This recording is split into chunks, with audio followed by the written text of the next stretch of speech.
پچھلے دنوں مجھے سیدھی سادی زبان میں ایک نایاب مضمون ملا. اس کو لکھا ہے خدیجہ بیگم نے. اب میں نے خدیجہ بیگم کی اس سے پہلے کوئی تحریر پڑھی نہیں تھی، نہ مجھے یہ معلوم تھا کہ وہ کوئی مصنفہ ہیں. جب ذرا ادھر ادھر سے تلاش کچھ کی تو معلوم ہوا کہ ہمارے ایک بہت صاحب طرز معمور کامل استاد کامل خان کی والدہ تھیں اور مصوری بھی کرتی تھیں. اس مضمون کا عنوان ہے یادوں سے معطر. یاد نہیں کہ وہ امرتسر میں 1935 کے اکتوبر کی شام تھی یا 1936 کے. رشیدہ آپا اپنی ننھی سی کالے رنگ کی موٹر سے شور مچاتی ہوئی اتری اور ان کے قہقہوں سے بھائی جان کا گھر گونج اٹھا. کسی نے یہ غور ہی نہیں کیا کہ ایک دبلا پتلا نوجوان کھدر کا کرتا پاجامہ پہنے اپنی خاموش مسکراہٹ کے ساتھ دروازے پر رکا ہوا ہے. یکا یک رشیدہ آپا نے چونک کر کہا، خدیجہ ان سے ملو، یہ فیض ہیں، ہمارے نوجوان شاعر. ہم نے سر سے پیر تک ان پر نظر ڈالی، دل کو یہ ماننے پر مجبور کیا کہ یہ شاعر ہیں، مگر دل نے انہیں صرف نوجوان مانا، شاعر نہیں.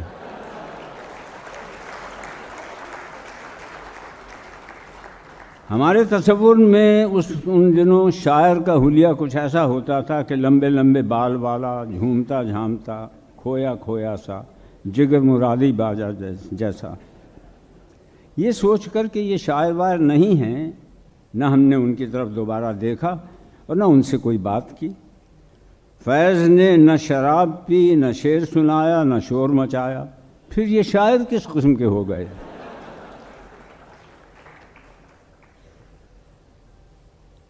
ہمیں یہ یاد بھی نہ رہا کہ کبھی ان سے ملاقات ہوئی تھی. 1941 میں رشیدہ آپا کے پاس لکھنؤ گئی. یہاں ادھر ادھر کی گھریلو باتیں ہوئیں کہ اس کے بعد یکا یک انہوں نے سوال کیا کہ تم فیض کو تو جانتی ہو نا؟ میں حیران کہ یہ فیض کون ہیں، اور رشیدہ آپا نے یہ کیوں سمجھ لیا کہ میں انہیں جانتی ہوں. رشیدہ آپا کی عادت یہ تھی کہ کوئی سوال کرتی تو فوراً ہی اس کے بعد جواب نہیں سنتی تھیں، کوئی دوسرا سوال کر بیٹھتی تھیں. چنانچہ فوراً انہوں نے کتاب ایک نکالی الماری سے. اس کے سرورق پر فیض کی تصویر تھی. دل سے مشورہ کیا، جواب ملا کہ ہم فیض کو نہیں جانتے. کتاب کے اندر کچھ صفحات کھولے تو ایک خوبصورت خط میں لکھا تھا، رشیدہ آپا کے لیے فیض.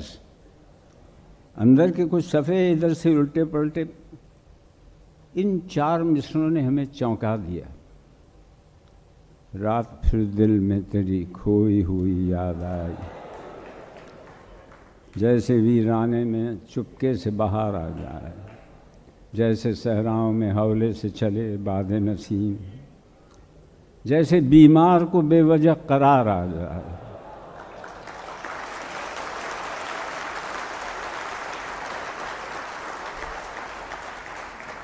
بات انوکھی تھی، زبان سادہ، لہجہ نرم، بہت اثر ہوا.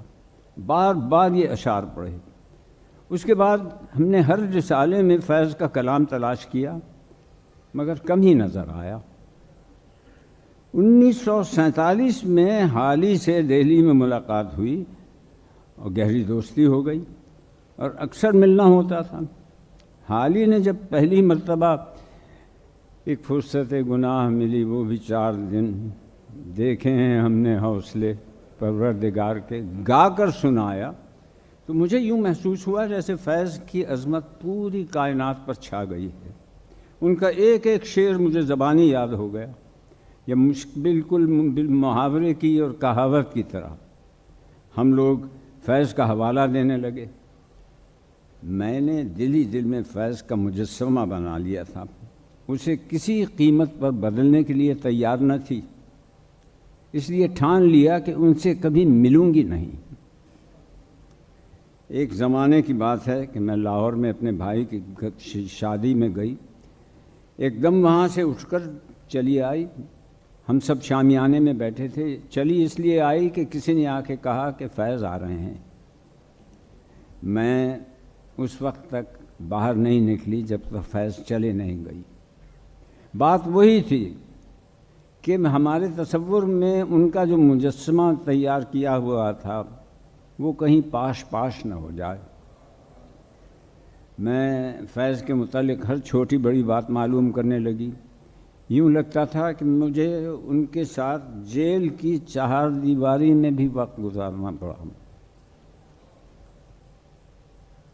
1961 کی ایک شام آئی جب میں کراچی میں باجی سے ملنے گئی۔ باجی یعنی باجی بیگم آمنہ ملک۔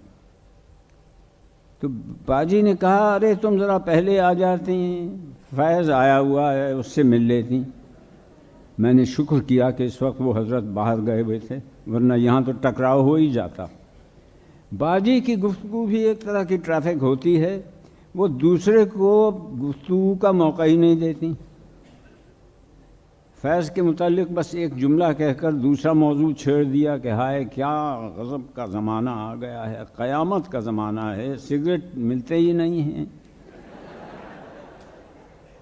ہم نے تھوڑی دیر بیٹھ کر وہاں سے رخصت لی اور قریب کے بازار کی دکان پھر کر باجی کے لیے 3 کاسل سگریٹ کی 2 ڈبیاں خریدیں اور دوبارہ اوپر گئیں باجی کو دے دیں۔ اب جو اوپر پہنچی تو میں نے دروازہ کھلا دیکھا اور یہ تھا کہ باجی تو دیوان پر براجمان تھیں، لیکن ایک صاحب سفید کرتے پاجامے میں ملبوس ٹہل رہے تھے۔ میں انہیں دیکھ کر کچھ ٹھٹکی۔ وہ صاحب مجھے دیکھ کر کچھ مسکرائے۔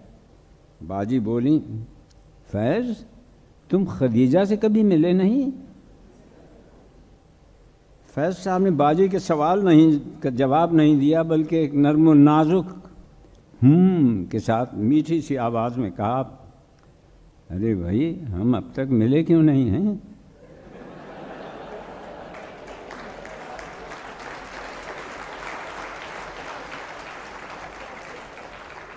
اس پر مجھے کچھ ہنسی آ گئی، میں کھسیانی سی ہنسی اور باجی کو سگریٹ دیے کوئی چھوٹا سا بہانہ کر کے باہر اٹھ کے چلی آئی۔ تیسرے چوتھے روز صبح 11 بجے 11:30 بجے ایک صاحب میرے گھر آئے اور بولے فیض صاحب آئے ہیں اور آپ کی بنائی ہوئی تصویریں دیکھنا چاہتے ہیں۔ میں سٹپٹائی، ابھی اپنے کو سمیٹنے بھی نہ پائی تھی کہ فیض صاحب آئے، ان کے ساتھ 2-4 اور لوگ بھی تھے اور خاموش بیٹھ گئے۔ اب سگریٹ پہ سگریٹ پی رہے ہیں اور منہ میں کچھ فرما رہے ہیں۔ آدھ گھنٹہ ٹھہرے اور چلے گئے۔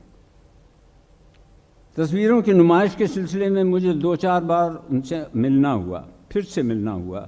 افتتاح کے بعد زاہد بھائی، میں اور میری بھابج فیض صاحب کے دفتر میں کافی دیر تک بیٹھے رہے۔ 1-2 اور صاحب بھی مشہور تھے، سبھی بول رہے تھے سوائے فیض صاحب کے۔ وہ صرف مسکرا رہے تھے اور سگریٹ سے شوق فرماتے رہے۔ میرا دل دھڑک رہا تھا کہ کہیں مجھ سے وہ میری تصویروں کا ذکر نہ چھیڑ دیں۔ آخر ایک لمحہ ایسا آیا کہ جب باقی کے لوگ کسی اور موضوع پر گفتگو میں مصروف تھے تو فیض صاحب نے میری طرف جھک کر نہایت دھیمی آواز میں کہا ضروری ہے کہ آپ کی تصویروں کا میں ذکر کروں؟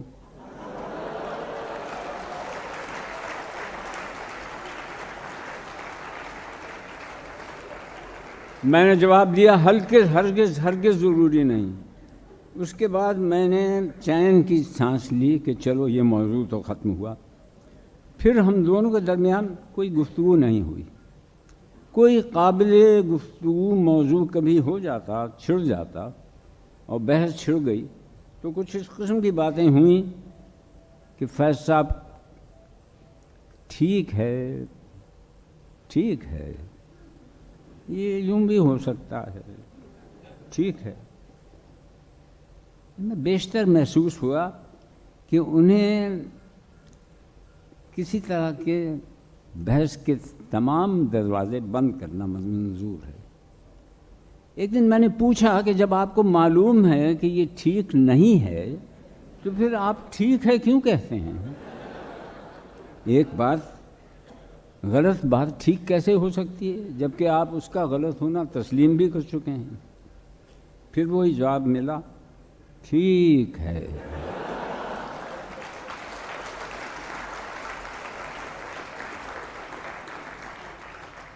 فرق صرف اتنا تھا کہ اب کی بار انہوں نے ٹھیک پھر ذرا زور زیادہ دیا تھا۔ فیض صاحب کی امن پسند طبیعت اور صلح آمیز مزاج دیکھ کر اور پرسکون باتیں سن کر میں حیران ہوتی تھی کہ یہ ترقی پسند باغی شاعر کسی طرح نہیں ہو سکتا۔ جو شخص دوست سے زبانی اختلاف تک سے گریز کرے وہ سماج اور نظام سے کیسے ٹکر لے سکتا ہے؟ دوستی اور بے تکلفی بڑھ جانے کے باوجود میں انہیں ہمیشہ فیض صاحب کہتی ہوں۔ ایک دن وہ مسکرا کر کہنے لگے، بھائی اگر تم مجھے اسی طرح فیض صاحب کہو گی تو ہمیں بھی خدیجہ بیگم صاحبہ کہنا پڑے گا۔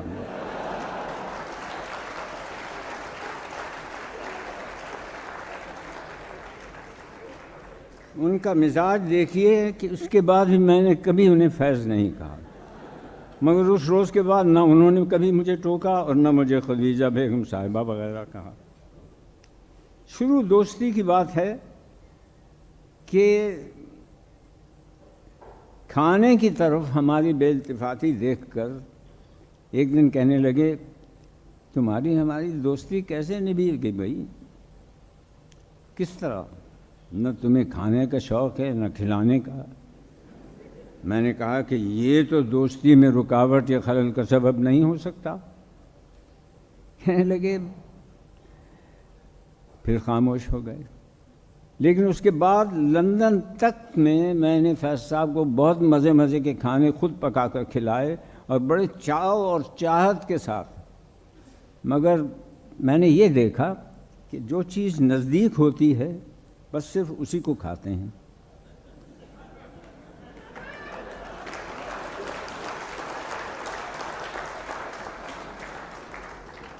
دال قریب ہے تو وہ کھا رہے ہیں، مچھلی دور ہے تو طلب نہیں کر رہے ہیں۔ کبھی کوئی فرق ہی محسوس نہیں کیا کہ بینگن کا بھرتا نوش جان کر رہے ہیں کہ بھیجا، شاہی ٹکڑے لے رہے ہیں یا بگھارے آلو۔ فیض صاحب کی اس بات کو ہمیں فائدہ یہ ہوا کہ جب بھی وہ ہمارے گھر آتے ہیں ہمیں کھانے کی طرف سے کوئی تکلف نہیں کرنا پڑتا تھا، جو پکایا ہوتا وہ کھا لیتے اور خوشی سے کھا لیتے۔ ان کی میزبانی کا شرف ہر شخص حاصل کر لیتا ہے، جو بھی دعوت پر بلائے چلے جاتے ہیں۔ ایک دن میں نے کہا کہ فیض صاحب، یہ جو آپ ہر ایک کے گھر چلے جاتے ہیں، اگر خدا نہ خواستہ عورت ہوتے تو نہ جانے کب کیا کیا گڑبڑ ہو جاتی۔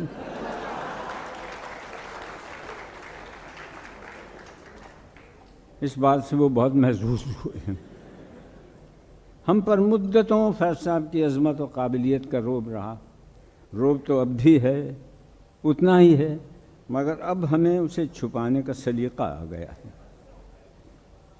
تجربے نے ہمیں یہ سبق سکھایا کہ جب ہم دونوں اکیلے ہوں تو ضروری نہیں کہ کوئی بات ضرور کی جائے۔ بیشتر وہ خاموش رہتے، اس لیے ہم کو بھی خاموشی اختیار کرنے کا موقع ملتا۔ چنانچہ ہم دونوں بیٹھے ہیں، وہ بھی چپ، ہم بھی چپ۔ ایک بار انہیں آزمانے کے لیے کہ وہ ہماری گفتگو سنتے بھی ہیں یا محض سننے کی ایکٹنگ کرتے ہیں، میں نے اپنے بچپن کی سنی ہوئی ایک چڑیا اور چڈے کی کہانی شروع کی۔ ان کی محویت میری سمجھ میں نہ آئی۔ یہ کہنا زیادہ صحیح ہوگا کہ مجھے خیال ہوا کہ شعر سخن انہیں کسی اور دنیا میں لے جا رہا ہے، کسی اور دنیا کی گشت کرانے کے ذریعے وہ اس وقت ہیں، اور اب وہ میری طرف یا میری باتوں میں کسی طرح سے محو نہیں ہیں۔ چنانچہ میں نے اچانک وہ کہانی روک دی، بالکل خاموش ہو گئی۔ انہوں نے 5-10 سگریٹ کے کش لیے، پھر کہا تو پھر اس سفید چڑیا نے پہلے چڈے کا خیال دل سے کیسے نکال دیا؟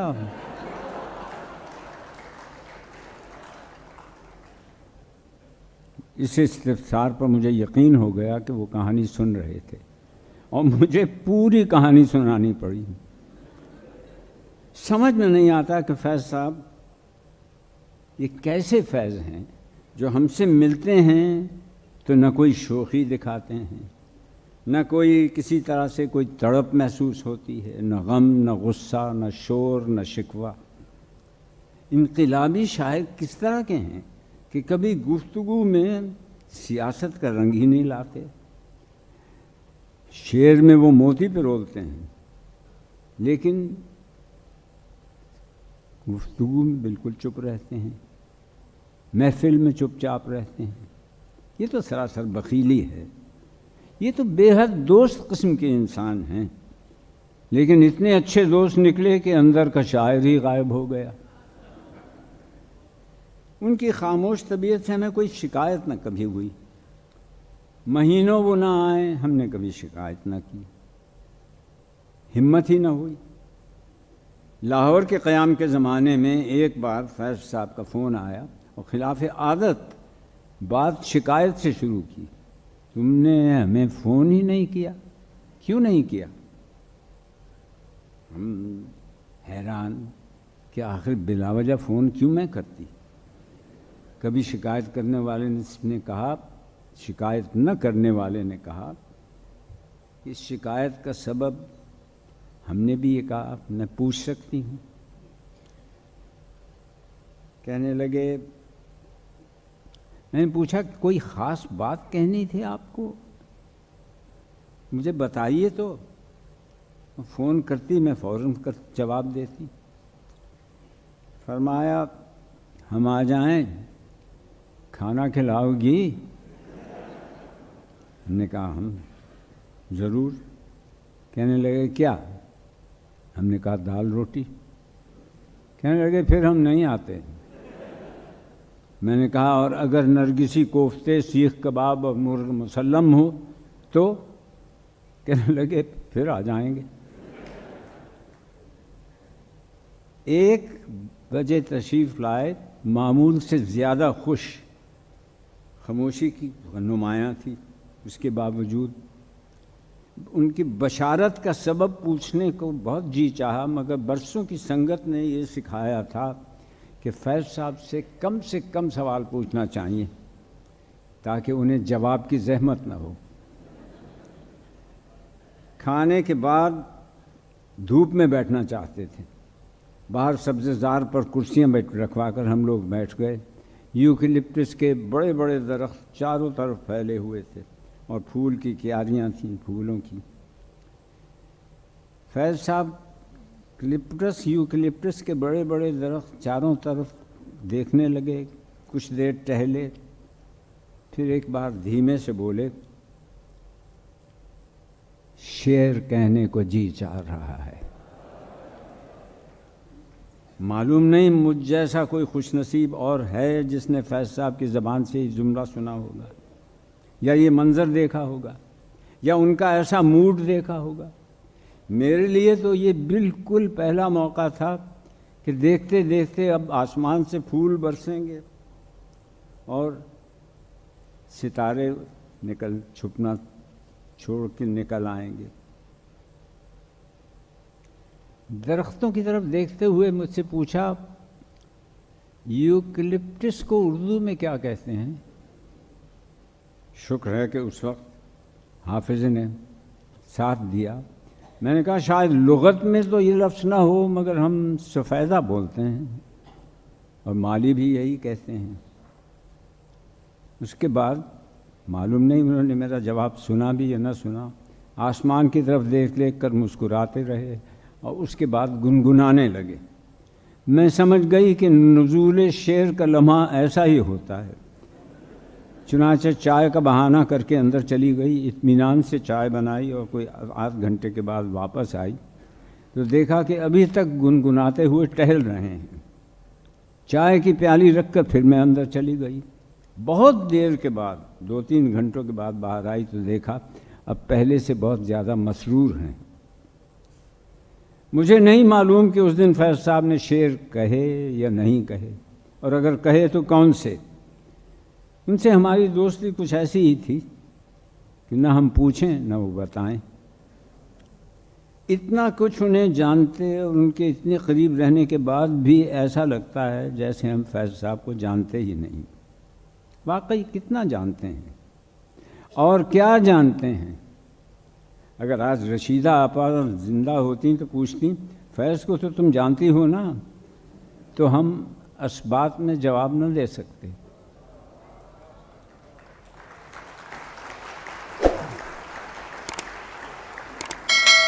خوش قسمت ہیں وہ لوگ جو کہ ہم رشیدہ آپا کو جانتے تھے اور وہ فیض کو جانتی تھیں۔ اس لیے انہی کے رشتے ناطے سے ہم یہ دعویٰ کر سکتے ہیں کہ فیض صاحب کو ہم جانتے ہیں۔